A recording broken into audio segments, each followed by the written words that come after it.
In this meditation, I ask you to join me in an exercise of imagination, to travel back many millennia ago to the time of Sisyphus, a figure from Greek mythology who was forced to roll an immense boulder up a hill, only to roll back down every time it neared the top, repeating this for all of eternity.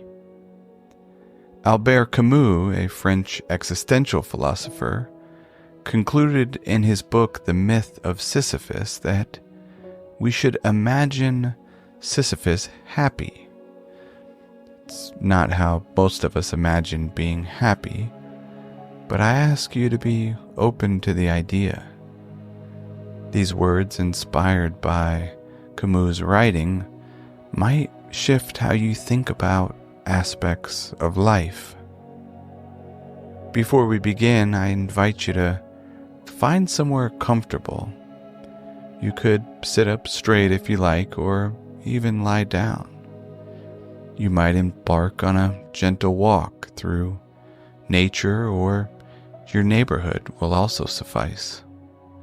And lastly, consider attempting to set aside any to-do list items that might be on your mind, at least momentarily. I leave Sisyphus at the foot of the mountain. One always finds one's burden again, but Sisyphus teaches the higher fidelity that negates the gods and raises rocks.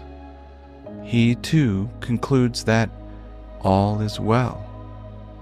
The struggle itself towards the heights is enough to fill a man's heart. One must imagine Sisyphus happy. At the very end of his long effort, measured by skyless space and time without depth, the purpose is achieved. Then Sisyphus watches the stone rush down in a few moments towards that lower world, whence he will have to push it up again toward the summit. He goes back down to the plain.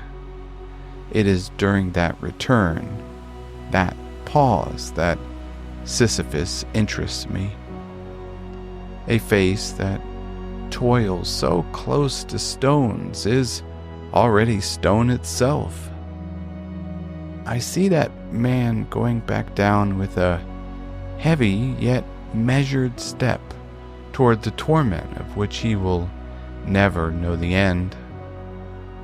That hour, like a breathing space which returns as surely as his suffering, that is the hour of consciousness.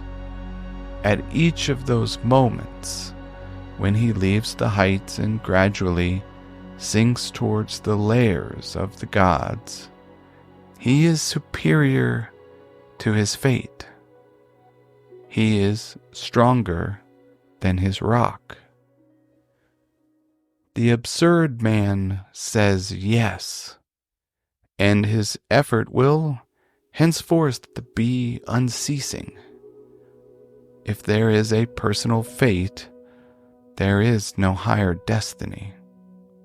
Or at least there is but one, which he concludes is inevitable and despicable. For the rest, he knows himself to be the master of his days. At that subtle moment when man glances backward over his life, Sisyphus returning toward his rock, in that slight pivoting, he contemplates that series of unrelated actions which becomes his fate. What if happiness is more available than you think? What would it mean for your happiness not to be so dependent on your circumstances? One always finds one's burden again. But Sisyphus teaches the higher fidelity that negates the gods and raises rocks. He, too, concludes that all is well. The struggle itself towards the heights is enough to fill a man's heart. One must imagine Sisyphus happy.